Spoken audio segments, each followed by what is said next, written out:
रिया चक्रवर्ती की जमानत याचिका की गई खारिज।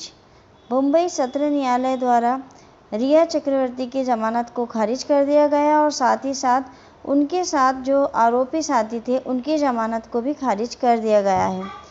कौन है रिया चक्रवर्ती और क्यों हुई उनकी जमानत खारिज, किस लिए उन्होंने जमानत याचिका लगाई थी और क्या जमानत याचिका के आधार थे। जमानत याचिका के खारिज होने के पश्चात रिया सेन के पास क्या ऑप्शन बचता है। दोस्तों, जैसा कि आप सब लोग जानते हैं कि रिया चक्रवर्ती कौन है। सुशांत सिंह राजपूत जो मर्डर केस या आत्महत्या का केस, अभी उसका पता नहीं लग पाया है कि सुशांत सिंह ने आत्महत्या की थी या उसको आत्महत्या के लिए प्रेरित किया गया था या फिर उसका मर्डर किया गया था। इन सब चीज़ों की जांच चल रही है। उसी जांच में रिया चक्रवर्ती का नाम सामने आया था और जांच के दौरान में ही वो मादक पदार्थों के सेवन की आदी पाई गई और उसी के ऊपर एनडीपीएस एक्ट की कई धाराओं के अंतर्गत केस लगाया गया था, एफआईआर दर्ज की गई है और उसी के अंतर्गत वो जेल में बंद है और अपनी जेल से रिहाई के लिए उसने जमानत याचिका लगाई थी जो कि खारिज हो चुकी है। दोस्तों, रिया चक्रवर्ती के बारे में, इस केस के बारे में और अधिक जानने के पहले चैनल को सब्सक्राइब कर लें, बेल आइकन को क्लिक कर दें। मैं डॉक्टर इरशाद खानम आपका एक बार फिर से स्वागत है आपके अपने यूट्यूब चैनल आइला टॉक्स पर। आज का हमारा वीडियो जो है वो रिया चक्रवर्ती की जो जमानत याचिका खारिज की गई है उससे संबंधित हमारा वीडियो है। सुशांत सिंह राजपूत केस में मुंबई सत्र न्यायालय द्वारा जो उसके विशेष न्यायाधीश थे जीबी गुरु, उन्होंने रिया के वकील सतीश मान शिंदे और जो विशेष लोक अभियोजक थे अतुल सरपांडे, उनकी दलीलों को सुना और उनकी दलीलों को सुनने के पश्चात नारकोटिक्स कंट्रोल ब्यूरो द्वारा जो रिया चक्रवर्ती पर एनडीपीएस एक्ट का मामला दर्ज किया गया था, तो रिया चक्रवर्ती और उनके भाई द्वारा, शोविक द्वारा जो जमानत याचिका लगाई गई थी, उस जमानत याचिका के आवेदन को उनके द्वारा खारिज कर दिया गया। उनके साथ आरोपी और थे सैमुअल, दीपेश, बासित और जैद। इनकी जमानत याचिकाओं को भी खारिज कर दिया गया है। अब सत्र न्यायालय द्वारा जमानत याचिका खारिज करने के पश्चात रिया के पास क्या ऑप्शन बचता है। रिया चक्रवर्ती के पास एक ऑप्शन और है। बॉम्बे हाई कोर्ट में वो फिर से जमानत की याचिका को दायर कर सकती हैं।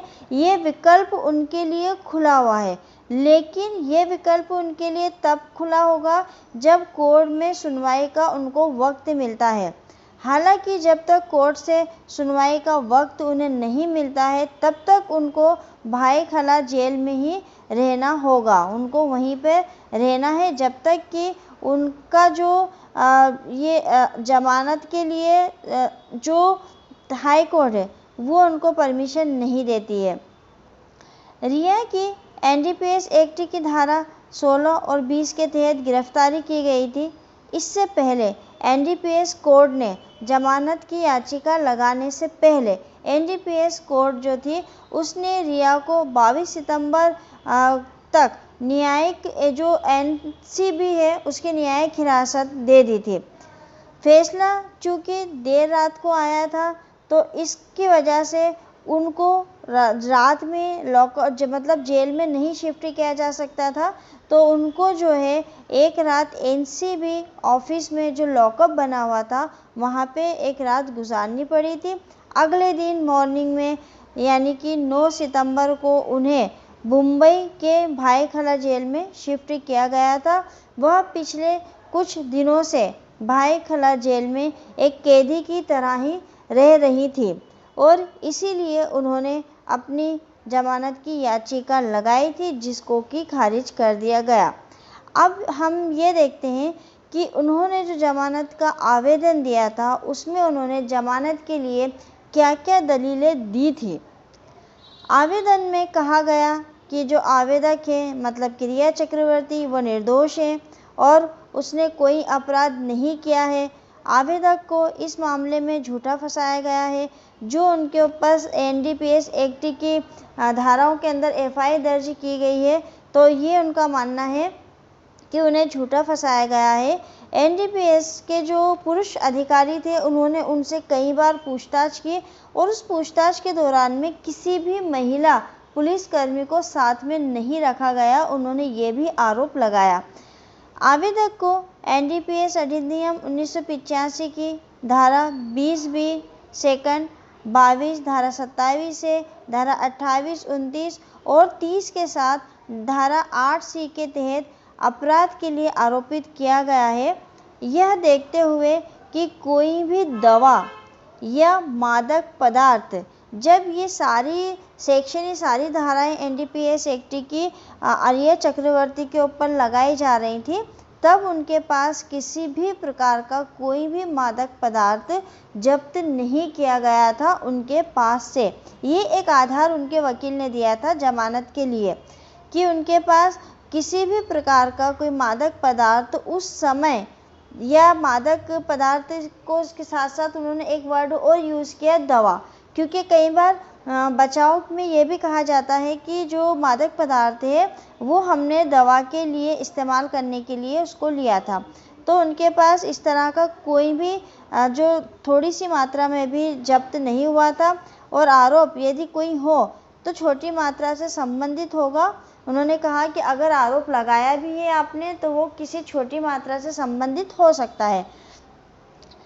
तो यहाँ उन्होंने ये आधार दिया और ये भी कहा कि भाई इसको देखते हुए आप 27A लागू की गई है, मतलब एक धारा 27A भी लागू की थी उन्होंने एनडीपीएस एक्ट की। अब एनडीपीएस एक्ट की धाराओं को आप एक बार देख लीजिएगा तो 27A में क्या है वो भी आपको समझ में आ जाएगा। जबकि सामग्री को जब्त नहीं किया गया था, मतलब उनका ऐसा कहना था कि आपने इतनी सारी धाराओं में, एनडीपीएस एक्ट की धाराओं में केस तो दर्ज कर दिया है, लेकिन किसी भी प्रकार की कोई मादक पदार्थ या सामग्री उनसे जब्त नहीं की गई थी। एनडीपीएस अधिनियम की धारा 27A के तहत बार वर्तमान परिस्थितियों में लागू नहीं होगा। जो उन्होंने धारा 37 लगाई थी उपधारा 1 सहित, उन्होंने कहा कि वर्तमान परिस्थितियों में ये धारा भी उन पर लागू नहीं होती है। इस प्रकार अपराध, यदि कोई मतलब कोई इस प्रकार का अपराध जिसकी प्रकृति ऐसी है कि उसको जमानत मिल जानी चाहिए, तो ये आधार पर मेरे जो क्लाइंट है या जो आवेदक है उसको जमानत मिल जानी चाहिए। और अगर ऐसा है कि ये मतलब इतनी सारी धाराओं में अगर कोई धारा ऐसी लगी हुई है जिसमें कि जमानत का प्रावधान है, तो उसने कहा कि आप जमानत के लिए तुरंत उसको आगे बढ़ा दो और उसकी जमानत याचिका को एक्सेप्ट कर लो।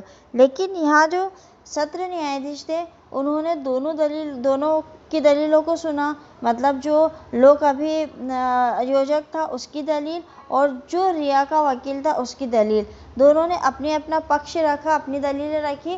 दोनों को दलीलों को सुनने के बाद जो सत्र न्यायाधीश थे उन्होंने रिया चक्रवर्ती की जमानत को खारिज कर दिया और साथ ही साथ उनके भाई की जमानत को भी खारिज किया, और उनके साथ 4 और आरोपी थे जिन्होंने जमानत की याचिका लगाई थी, उनकी याचिकाओं को भी खारिज किया है। अब देखना ये है कि रिया चक्रवर्ती कब कोर्ट जाती है और हाई कोर्ट जाती है और वहाँ पे अपनी जमानत की याचिका को पुनः लगाती है, और तब तक रिया चक्रवर्ती क्या करेगी, भाई खला जेल में ही वो एक आरोपी की तरह, एक मुजरिम की तरह जेल के अंदर ही वो रहेगी। तो दोस्तों आने वाला वक्त तय करेगा कि सुशांत सिंह की मौत जो थी वो आत्महत्या थी, मर्डर था, आत्महत्या के लिए उसको उकसाया गया था, जो भी थे ये आने वाला समय ही हमको बताएगा। आज के वीडियो में बस इतना ही। अगर वीडियो आपको पसंद आता है तो आप लाइक, कमेंट्स और शेयर करके ज़रूर बताइएगा। मिलते हैं बहुत ही जल्द अगले वीडियो में एक नए टॉपिक के साथ। तब तक के लिए शुक्रिया, धन्यवाद।